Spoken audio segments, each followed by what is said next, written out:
Para sa pagpapalalim ng ating pag-aaral kaugnay sa tanka, narito ang mga gawain at mga mungkahing kasagutan na makatutulong sa iyong pag-unawa sa aralin. Mula sa tekstong Kaligdarang Kasaysayan ng Tanka, narito ang mga mahalagang pangyayari kaugnay sa pag-unlad ng tanka. Una, paglitaw ng tanka. Ito ay nagsimula pa noong ika-8 siglo. Ikalawa, ang Manyoshu o Collection of 10,000 Leaves. Dito matatagpuan ang pinakaunang tanka, isang antolohiya ng mga tula na naglalaman ng 90 bahagdan ng mga tanka. Ikatlo, pagpapahalaga sa wikang Hapon. Sa paglabas ng Manyoshu ay nagsimulang pahalagahan ng mga makatang Hapon ang kanilang wika sa pamamagitan ng madamdaming pagpapahayag. At ikaapat, pagkakalika ng kana. Sa pagitan ng ika-5 hanggang ika-8 siglo, nilinang ang isang sistema ng pagsulat ng Hapon mula sa karakter ng Tsina upang ilarawan ang tunog ng Hapon. Ngayon naman ay dumako tayo sa pagsusuri ng mga piling tanka batay sa elemento at tulang lingwistika nito. Katapusan ng aking paglalakbay ni Oshikoshi Mitsune. Isinalin sa Filipino ni M.O. Hoxon. Napakalayo pa nga, wakas ng paglalakbay.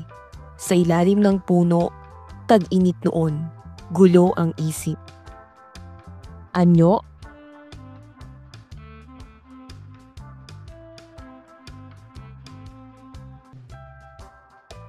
Sukat?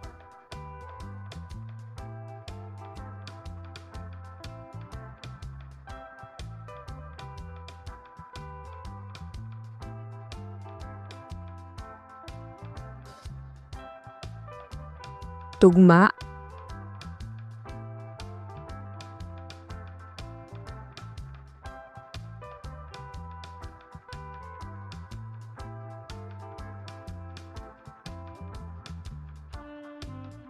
Tono?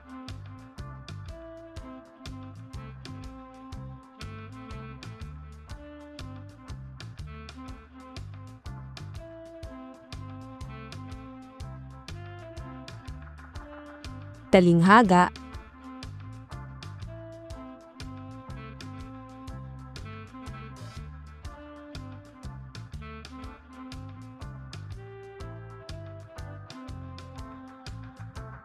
Elementong panglingwistika.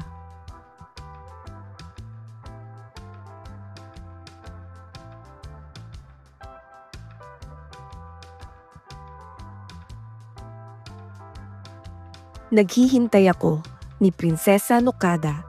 Isinalin sa Filipino ni M.O. Hoxon. Naghihintay ako, oo. Nanabik ako sa'yo. Pikit mata nga ako. Gulo sa dampi nitong taglagas. Anyo?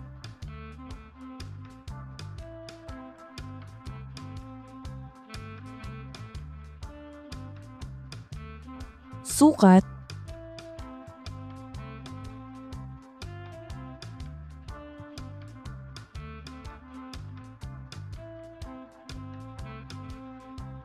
Tugma?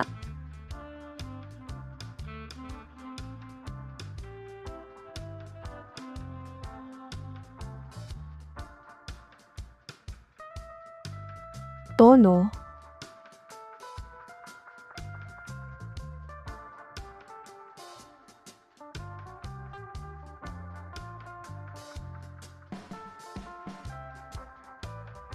Talinghaga?